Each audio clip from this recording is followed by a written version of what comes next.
তুর্কি web series যথাক্রমে সুলতান Sulaiman, Ertugrul Gazi, ক্রুলুস Osman ইত্যাদি সিরিয়াল দেখতে আসক্ত হয়ে গেছি।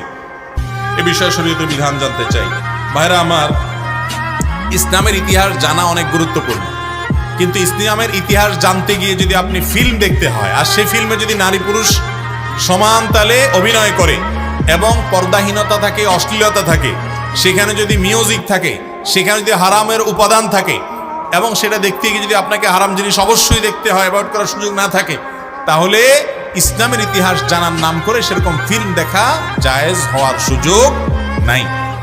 এটা ঠিক যে মুসলমানদের ইতিহাস আমাদেরকে জানতে হবে, সেগুলোর জন্য যদি এরকম ফিল্ম তৈরি করা হয় যে ফিল্মে হারাম কোনো উপাদান নাই, তাহলে সেগুলো দেখা জায়েজ আছে। এবং এ ধরনের ফিল্ম যেগুলোতে হারাম উপাদান নাই, যেগুলো মানুষ দেখতে পারে হালাল, যেগুলোতে মিউজিক থাকবে না, নারী পুরুষের মিশ্রণ এবং পর্দাহীনতার যে ব্যাপারটা সেটা যদি না থাকে, তাহলে সেরকম ফিল্ম দেখা জায়েজ আছে এবং সেটা বানানো জায়েজ আছে। কিন্তু এরকম ফিল্ম দেখার নাম করে, ইসলামের ইতিহাস জানার নাম করে ফিল্ম দেখলে সেটা গুনাহ হবে সওয়াবের পরিবর্তে।